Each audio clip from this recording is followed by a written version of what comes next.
kita kan udah bilang yang kita nilai itu bukan masalah nilai, tetapi kamu bertahan gimana? Karena dalam kehidupan kita seperti itu.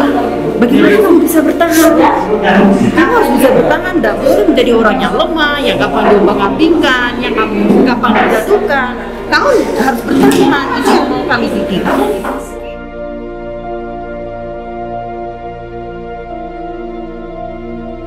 God bless you. Be strong. Okay?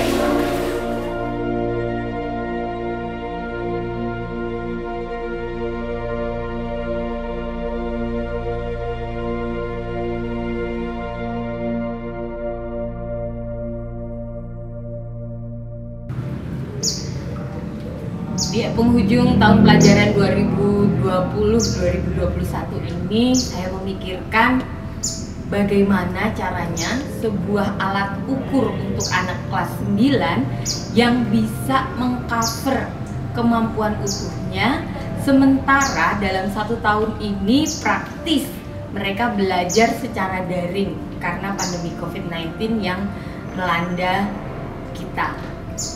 Kalau seandainya dilaksanakan ujian tertulis saja, aspek apa yang akan terukur? Sahih atau tidak? Atau kemudian mewakili kemampuan dan kebutuhan mereka untuk hidup pada zaman ini yang mana seandainya itu dilaksanakan ujian tertulis aja yang seperti tahun-tahun sebelumnya, saya memikirkan bahwa itu tidak bisa mengcover semua kemampuan mereka hanya dengan ujian tulis itu saja.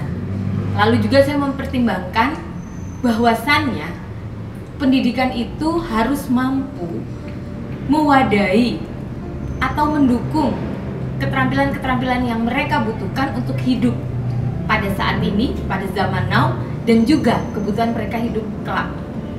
Mereka tidak hanya butuh pengetahuan saja, bahkan sekarang pengetahuan bisa dicari di mana saja, bisa didapatkan di mana saja, bahkan mereka sendiri bisa melakukannya. Tidak harus dari guru. Seandainya itu saja yang diukur, maka itu tidak valid.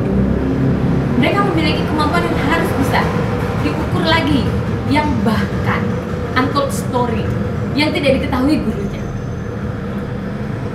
Proyek. Jadi ide kami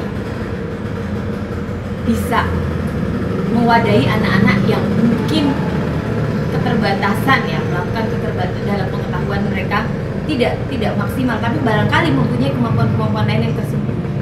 Lalu juga kami melihat kebijakan pemerintah untuk kebijakan ujian ini sendiri itu sangat leluasa, memberi kebebasan pada satuan pendidikan untuk berinovasi, berkreasi, melakukan ukuran, membuat alat ukurnya dalam ujian itu.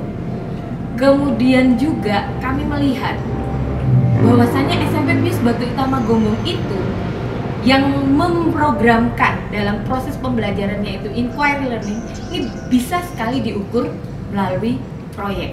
Pemerintah melalui kebijakan Merdeka Belajarnya memberi ruang yang sangat luas untuk kami berkreasi, berinovasi untuk melakukan penilaian yang layak dilakukan sesuai dengan karakter di sekolah kami.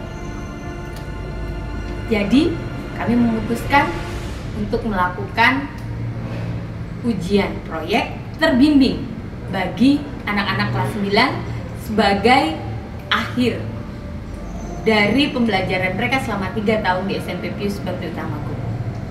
Proyek ini tidak proyek biasa, tetapi mereka dilakukan melalui tahap-tahap bimbingan.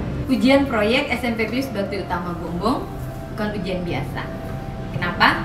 Karena anak-anak kami siapkan dengan matang. Mereka didampingi melalui 7 tahapan. Kami sebut sebagai alur merdeka. Yang pertama, mulai dari diri. Kami dampingi. Kemudian tahap yang kedua, saatnya mereka bereksplorasi konsep, mencari literasi, mencari rujukan, mencari referensi yang bisa digunakan untuk proyek mereka. Tahap yang ketiga adalah ruang kolaborasi. Inilah saatnya anak-anak kemudian melakukan kolaborasi di dalam kelompok mereka untuk mulai mewujud nyatakan dari topik proyek yang mereka pilih. Setelah itu melakukan refleksi terbimbing. Setelah melalui tahapan-tahapan sampai ruang kolaborasi dengan pembimbing, mereka melakukan refleksi. Selanjutnya, mereka melakukan demonstrasi kontekstual. Mereka melakukan mempresentasikan, mencoba mengaktualisasikan proyek mereka sudah mulai dalam wujud hampir selesai. Kemudian setelah melakukan demonstrasi kontekstual, mereka melakukan elaborasi pemahaman bersama teman-teman, bersama pembimbingnya. Kemudian mereka melakukan koneksi antar materi, mencari saripati dari apa yang sudah mereka lakukan, dan pada akhirnya sebagai aksi nyatanya mereka melakukan seminar untuk mempertahankan hasil proyek mereka, mempertahankan argumen mereka kepada para juri. Kami bertaruh untuk mewujudkan program yang aneh ini dalam tanda petik. Karena menurut hasil pengamatan kami, SMP Pius Bakti Utama Gombong barulah yang pertama melakukan ujian akhir bagi kelas 9 berupa proyek didampingi lalu mempertahankannya dalam sebuah seminar. Kami bertaruh disetujui atau tidak oleh orang tua. Lalu sebelumnya kami melakukan sosialisasi. Namun kami melakukan sosialisasi kepada para orang tua. Di luar dugaan, para orang tua sangat mendukung dan memberi semangat kepada kami untuk tidak mundur. Meskipun ini mereka menyadari bahwa ini adalah yang pertama. Kami belum memiliki pengalaman, tapi dukungan dari mereka membuat kami, para guru di sekolah ini, semakin bersemangat untuk mewujud nyatakan rencana untuk pelaksanaan program ujian satuan pendidikan berupa ujian proyek.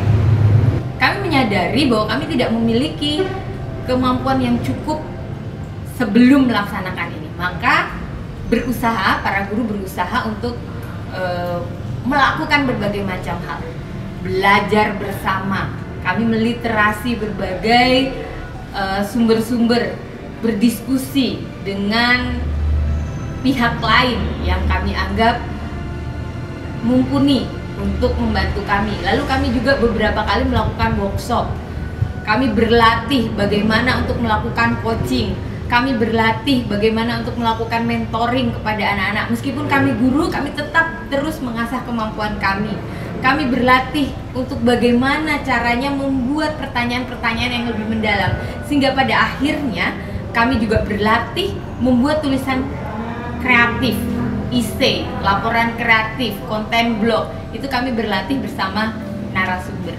Sehingga harapannya kami bisa mendampingi anak-anak kami dalam tahapan-tahapan merdeka tadi, sehingga pada akhirnya mereka menghasilkan sesuatu yang baik seperti yang kami harapkan. Respon siswa dalam menerima program ujian akhir ini, pada awalnya mereka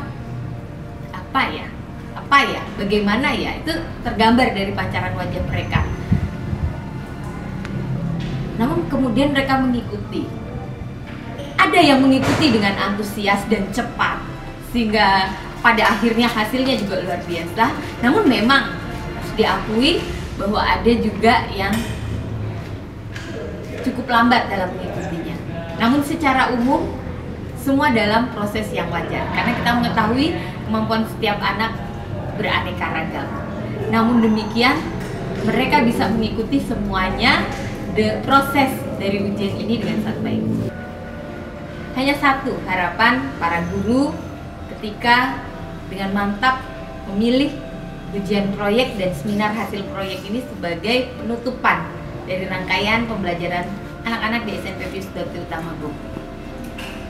Kami berharap setelah lulus dari SMP Pius Bakti Utama Gombong, mereka menjadi pribadi yang tangguh, mampu beradaptasi dengan segala kondisi dan tantangannya yang kita semua tahu tidak mudah. Mereka bertahan, berjuang, menjadi diri sendiri, dan mampu mempertahankan prinsip